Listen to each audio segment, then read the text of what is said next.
जन सरोकार के रूप में मनाया जाएगा जजपा का तीसरा स्थापना दिवस। जजपा के तीसरे स्थापना दिवस समारोह में शामिल होने के लिए कार्यकर्ताओं को आमंत्रण करने पहुंचे इंसो के राष्ट्रीय महासचिव दिग्विजय सिंह चौटाला आज पटौदी विधानसभा क्षेत्र पहुंचे, जहां उन्होंने पूर्व विधायक रामवीर के आवास पर कार्यकर्ताओं को जन सरोकार रैली में ज्यादा से ज्यादा संख्या में पहुंचने के लिए आमंत्रण किया।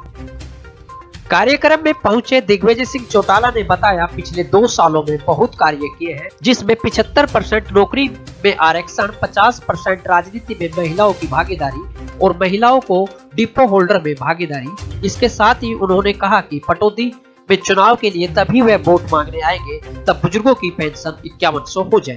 दिग्विजय सिंह ने कहा कि हिंदुस्तान के इतिहास में आम आदमी पार्टी के बाद सबसे कम समय में उभरने वाली पार्टी बन गई है और आने वाले समय में हमारी पार्टी का मुख्यमंत्री होगा।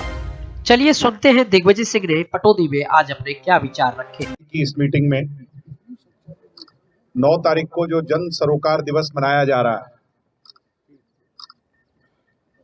उस रैली की तैयारियों के लिए कैसे कमर कसी जाए, कैसे रैली को सफल बनाया जाए, इसके लिए आयोजित इस मीटिंग में मेरे समक्ष मौजूद जननायक जनता पार्टी पटौदी हलके के सम्मानित मेरे बुजुर्गों, आज हमें आशीर्वाद देने और रैली में सहयोग करने आई मेरी माताएं बहनें और जेजेपी की असली ताकत, इस देश का भविष्य नौजवान युवा साथियों, मंच पर मंचासीन हमारी पार्टी के राष्ट्रीय उपाध्यक्ष, बहुत ही सीनियर, आपके जिले से संबंध रखने वाले, हम सबको साथ लेकर के चलने वाले चौधरी अंतराम जी, हमारी पार्टी की सचिव और पूर्व में मंत्री रही मैडम अनीता यादव जी, हमारे पूर्व में विधायक रहे गंगाराम जी, जिनके यहाँ आज कार्यक्रम आयोजित हो रहा है, रामवीर पटौदी जी, आपके पूर्व के विधायक रहे, प्रदीप देसवाल जी, राजा राम जी, साथ साथ ऋषिराज राणा जी, सुबेर सिंह बोरा जी, भारत नंबरदार जी, नरेश सहरावत जी, सुरेंद्र ठाकरान जी, कृष्ण गाडोली जी, तेजपाल चौहान जी, महिला की जिला संयोजक अनु जी, रामनिवास फौजी जी, किसी का नाम लेने से चूक गया हूं तो माफी के साथ आप मेरे लिए को 9 तारीख को पटौदी की संख्या उस सभा स्थल में अव्वल होगी, ये आपने विश्वास दिलाया। मैं इसके लिए आप सबका आभारी हूं, आप सबका धन्यवादी हूं, आप सबका शुक्रिया अदा करता हूं। सम्मानित बुजुर्गों, नौजवान दोस्तों, जेजेपी जब बनी थी, आपको याद होगा, जींद की पांडु पंडारा में आप लोगों ने स्वयं अपने हाथ में चौधरी देवीलाल जी की तस्वीर पे लगा झंडा उठा करके ये कसम खाई थी कि हम इस पार्टी को मजबूत करेंगे। प्रत्यक्ष को प्रमाण की आवश्यकता नहीं, या तो केजरीवाल को इतनी जल्दी इतनी कामयाबी मिली होगी, या ये जो पीछे का छोटा मोटा 10, 15, 20 सालों का इतिहास है, हमने जो देखा है उसके अंदर जेजेपी को हरियाणा में इतनी कामयाबी मिली, कम समय में कामयाबी, 17% वोट मिले, आपकी मेहनत से 10 सीट आई और दुष्यंत चौटाला को हरियाणा की बेहद अहम जिम्मेवारी मिलने के पश्चात सरकार बनते ही कोरोना आ गया और कोरोना ने, क्योंकि अपनी पार्टी तो पार्टी पॉलिटिकल नहीं है, पारिवारिक है, यानी हमारे जो संबंध हैं वो सीधे हैं, कोई उसमें बिचौलिया नहीं, जैसे कांग्रेस है और अन्य पार्टियां हैं उसमें तो पार्टी के सिस्टम से चलती है। मगर कोरोना ने हमारा बिगाड़ क्या किया कि हमारा जो सीधा संबंध था उसको बीच में से दूर कर दिया कि नहीं कर दिया। हम ना सुख में आ पाए ना दुख में जा पाए, एक दूसरे से दूर हो गए। और रही सही कसर, किसान आंदोलन निकाल ली। किसान आंदोलन ने इसलिए निकाल ली क्योंकि किसान आंदोलन से हम टकरा नहीं सकते थे, क्योंकि हम भी किसान हैं और वो भी हमारे अपने हैं। आज वो किसी मुद्दे को लेकर लड़ाई लड़ रहे हैं, हमने सत्ता में रह करके जितना संभव था उनका सहयोग किया, हमने पॉलिटिकल एक्टिविटी बंद कर दी।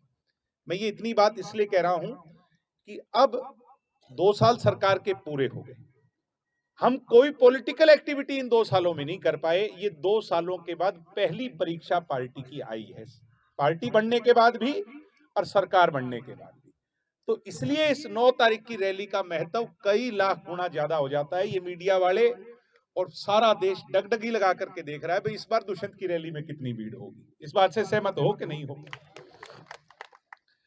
तो आपसी मतभेद, मनमुटाव, गिले शिकवे पीछे छोड़ के, क्योंकि समय कैसा रहा, चुनौतियां कैसी रही, मेरे बताने की कोई आवश्यकता नहीं, आप सब समझदार हो।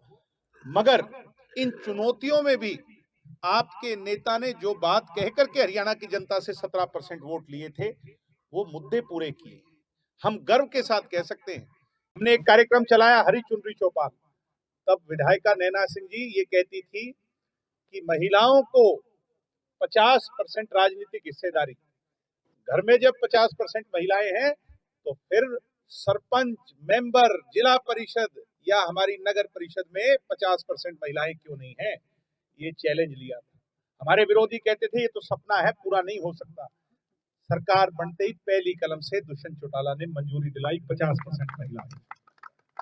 सबसे ज्यादा डिपो होल्डर करते हैं जो ये गड़बड़ या कह लीजिए भ्रष्टाचार कह लीजिए, दुष्यंत जी ने उस पर लगाम लगाने के लिए 33% आरक्षण नए तौर पर महिलाओं को दे दिया कि 33% डिपो जो है ना महिलाएं चलाएंगी। सम्मानित बुजुर्गों, नौजवान दोस्तों, 8% बैकवर्ड का रिजर्वेशन तय करा दिया। मैं काम गिनवाने लग जाऊं तो 2 साल में इतने हुए हैं जिनको हम याद रखेंगे। ये 75% वाला तो मीडिया के लोगों से कहूंगा, ऐसा कानून है जिसके रिजल्ट एकदम नहीं आएंगे, मगर 10 साल 20 साल के बाद जब भी याद होगा तो जैसे पेंशन याद आती है वैसे ये याद आएगी। रही बात बुजुर्गों की पेंशन की, भूपेंद्र हुड्डा जी पीछे कह रहे थे पेंशन का क्या हुआ 5100 का। अरे हुड्डा जी, आपको बोलने का अधिकार नहीं है, क्योंकि आपके 10 साल के राज में सिर्फ पेंशन 500 बढ़ी थी। हमने तो 2 साल में 500 बढ़ा दी कि नहीं बढ़ा दी? और मैं आपको ये वादा देता हूं कि पटौदी में वोट मांगने तब आएंगे 5वें साल में जब 5100 लेके आएंगे पेंशन, उससे पहले। सम्मानित बुजुर्गों, नौजवान दोस्तों, आप आज दुष्यंत का जो चेहरा है वो नॉन कास्ट चेहरा है। आप रेवाड़ी चले जाओ, महेंद्रगढ़ चले जाओ, पटौदी में आ जाओ, आप नांगल चौधरी चले जाओ, आप कालका चले जाओ। पहले ये होया करता पुरानी पार्टी में, भाई ये जाति विशेष की पार्टी है। आज मुझे कहते हुए गर्व होता है कि जननायक जनता पार्टी और दुष्यंत के चेहरे पर 36 बिरादरी राजी है, जैसे चौधरी देवीलाल जी। पीछे किसान आंदोलन हुआ, किसान आंदोलन आज भी जारी है। वो तो अच्छा है कि सारी बातें इनकी मान ली गई। मुझे हैरानी होती है कि 33 साल का लड़का नौजवान दुष्यंत चौटाला, जिसका विरोध हर जगह होता है, क्यों विरोध करते हैं? क्योंकि इनको इस बात का पता है कि ये हमारे लिए चैलेंज है। जिन्होंने वोट डाल रखे हैं लोकसभा राज्यसभा में उस बिल के लिए, उनका विरोध कोई नहीं करता, उनके सामने कोई नहीं जाता। और जिसने कुछ नहीं किया, जिसका कोई रोल नहीं, जिसका पार्लियामेंट में मेंबर नहीं, उसका विरोध करते हैं। क्यों करते हैं? क्योंकि इसको सब कास्ट पसंद करती है, इसको सारा हरियाणा पसंद करता है। इनकी सोच ये है, ये 33 साल की उम्र में इसका ब्रेक लगा दो, नहीं तो आगे ये रुकेगा नहीं। ये बात सहमत हो कि नहीं आप सारे? सम्मानित साथियों, मैडम ने एक बहुत जायज बात कही, काम नहीं हुए। मैडम, काम होते कहां से? समय ऐसा आ गया कि समय का इस चक्रव्यूह ने हमारी सारी परीक्षा ले ली। ना तो किसानों के खिलाफ खड़े हो सकते क्योंकि वो हमारे अपने हैं, और कोरोना में तो ऐसे एक दूसरे से बिछड़ गए, मगर फिर भी कहते हुए गर्व होता है। पिछले 2 साल का इतिहास मीडिया के अखबारों का उठा के देख लो, चंडीगढ़ के अंदर भी जब लोगों के दरवाजों पर ताले लगे थे, दुष्यंत की कोठी 24 घंटे लोगों के लिए खुली थी। आधी रात को आओ और काम करवाओ। और आज भी चले जाओ, कोई खुले तौर पर कहता हूं, मुख्यमंत्री 2 रहते हैं चंडीगढ़ में, और मंत्री तो अगर गिनो तो 25-26 रहते हैं। इतनी भीड़ आपके लाडले की कोठी पे है, कहीं नहीं मिलेगी किसी के। आपको जाकर के वो जो मिलेगा तो दुष्यंत की कोठी पर लोगों को ये लगता है भाई हमारा घर है। काम भी होते हैं, मान सम्मान भी होता है, और कार्यकर्ता को ये चाहिए। मैं आपसे वादा करता हूं, आश्वस्त करता हूं कि 2 साल वाली तो भूल चूक में पीछे जो रही, हालात जैसे रहे उसको पीछे छोड़ो।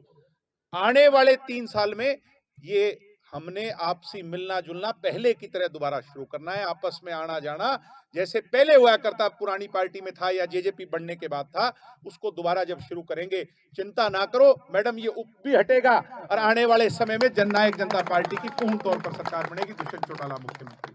पर वो कैसे होगा? उसके लिए हमें रैली में जोर लगाना पड़ेगा। रैली कमजोर रह गई तो पार्टी में कितनी भी ताकत हो फिर उसका कोई फायदा नहीं।